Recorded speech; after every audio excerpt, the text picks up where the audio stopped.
kulan wacan daawadayaal kusoo dhawaada qodobada ugu waaweyn ee wararka Calandoon TV. Madaxweynaha maamulka Galmudug oo ka digay in la fashiliyo shirka magaalada Dhuusamareeb. Diyaarad dagaal oo duqeyn ka fulisay Jubbada Dhexe iyo gobolka Shabeellaha Hoose. Dowladda Soomaaliya oo abaabul dagaal ka bilowday deegaano ka tirsan maamulka Koonfur Galbeed.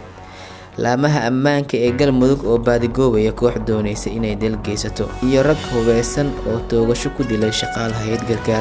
fadlan haddaad ku cusub tahay channelka subscribe saaro si aad u hesho wararkii ugu dambeeyay ee Soomaalida iyo caalamka.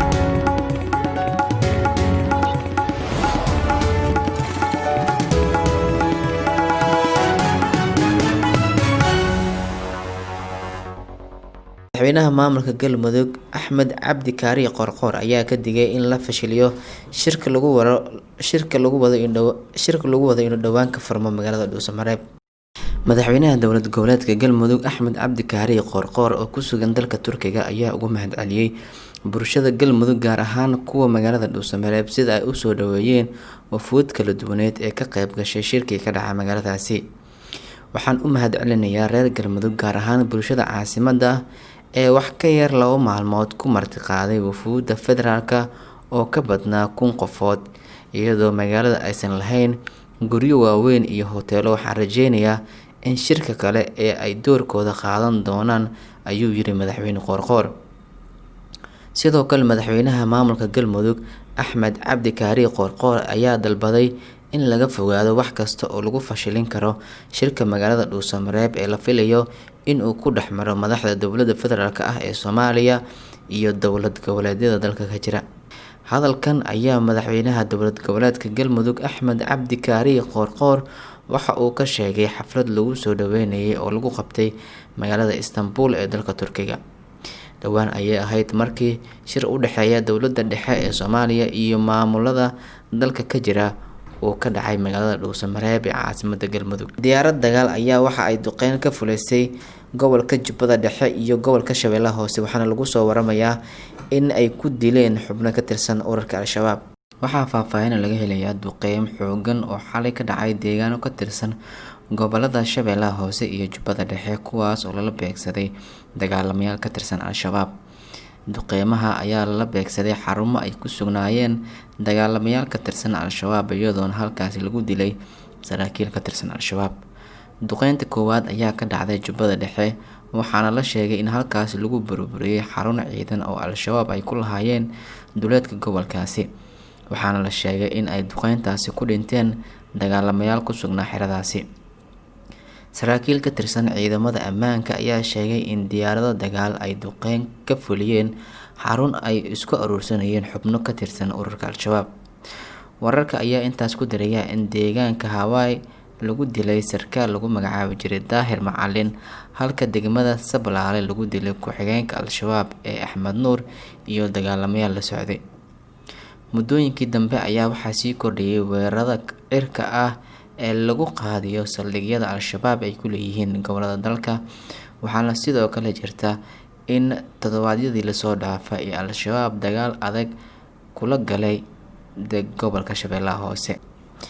Dowladda Soomaaliya ayaa abaabul ka dhan ah Al-Shabaab waxa ay ka bilowday deegaano ka tirsan maamulka Koonfur Galbeed.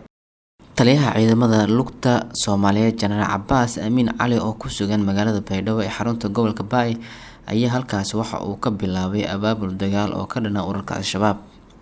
Taliyaha ayaa waxa uu la kulmay saraakiisha ciidamada dowladda Soomaaliya iyo kuwa maamulka Koonfur Galbeed ee ku sugan magaalada Baydhabo, isaga oo kala hadlay sidii loo bilaabi lahaa dagaal ka dhan ah ururka Al-Shabaab. Taliyaha oo warbaahinta la hadlay ayaa sheegay in saraakiisha uu la kulmay uu kala hadlay xaaladda ciidamada ay ku sugan yihiin iyo sidii loo abuuri lahaa iskaashi wada shaqeyneed ee dhex marta ciidamada dowladda iyo kuwa maamulka Koonfur Galbeed ee dagaalka kula jira Al-Shabaab. Waxa uu sheegay in dowladda Soomaaliya gaar ahaan taliska ciidanka xoogga dalka ay ka go'an tahay sugidda amniga guud ee dalka iyo dardargelinta howlaha ka dhanka ah la dagaalanka Al-Shabaab. Hadalka taliyaha ciidanka dhulka Soomaaliyeed General Cabbaas Amiin Cali ayaa waxa uu ku soo aadayaa xilli dhawaan Al-Shabaab weerar ka geysteen saldhigyada ciidamada dowladda ay ku leeyihiin deegaanka Daynuunay ee duleedka magaalada Baydhabo. laamaha ammaanka ee maamulka Galmudug ayaa baadigoobaya rag dooneysay in ay dil ka geysato gudaha magaaladaasi. Ciidamo ka tirsan kuwa dowlad goboleedka Galmudug ayaa howlgal ay ka sameeyeen magaalada Dhuusamareeb ee caasimadda Galmudug waxa ay ku soo qabqabteen darawallo dhowr ah oo mooto bajaaj ku dhex shaqeeya gudaha iyo daafaha magaalada Dhuusamareeb. Howlgalkan ayaa waxa uu ka dambeeyay kadib markii lagu eedeeyay in mid ka mid ah mootooyinka bajaajka lagu soo kaxeystay wiil dhalinyaro ah isla markaana koox hubeysan ay doonayeen in ay toorey ku dilaan wiilka, balse ay dhaawac xun u geysteen wiilka dhalinyarada ahaa ee la dhaawacay ayaa la geeyay mid ka mid ah isbitaalada ku yaala magaalada Dhuusamareeb ee gobolka Galgaduud si halkaasi xaaladiisa caafimaad loogu baxnaaniyo. Saraakiisha ciidamada booliiska Galmudug ee howlgalka hogaaminaya ayaa waxa ay sheegeen in baaritaan rasmi ah ku sameyn doonaan darawallada kaxeysa mootooyinka bajaajka isla markaana gacanta lagu soo dhigi doono kooxihii ka dambeeyay in dhaawac ay u geystaan wiilkaas dhalinyarada ahaa. Magaalada Dhuusamareeb ee caasimadda Galmudug ayaa waxaa ka mid tahay deegaanada ugu amniga wanaagsan magaalooyinka Galmudug waxaana ku shaqeeya madaxda sare ee dowlad goboleedka Galmudug. Arrintan ayaa noqonaysa tii ugu horeysay maadaama raggan hubeysan ay toorey ku dhaawaceen wiil dhalinyaro ahaa. Xeer ilaalinta guud ee dowlad goboleedka Jubbaland ayaa sheegtay in ay muhiim tahay in xafiiska xeer ilaaliyaha lagu wargeliyo heshiisyada ay galayaan hay'adaha dowliga ah ee maamulkaasi. Xeer ilaaliyaha guud ee Jubbaland Maxamed Sheekh Cusmaan Siciid ayaa sheegay in dhammaan hay'adaha kala duwan ee Jubbaland ay waajib ku tahay in xeer ilaalinta la soo marsiiyo heshiisyada ay galayaan. Waxa uu sheegay in arrintan ay muhiim u tahay in dabagal lagu sameeyo si loo hubiyo isla markaana ay yihiin kuwo sharci ah oo dhigaya qodobka 64 ee dastuurka Jubbaland ee ku saleysan ilaalinta hantida dowladda. Xeer ilaaliyaha guud ee Jubbaland Maxamed Sheekh Cusmaan Siciid waxa uu hadalkiisa intaasi ku daray in marnaba aysan jiri karin in lala galo heshiisyo ku saabsan hantida danta guud iyada oo san la socon xafiiska xeer ilaalinta guud ee Jubbaland.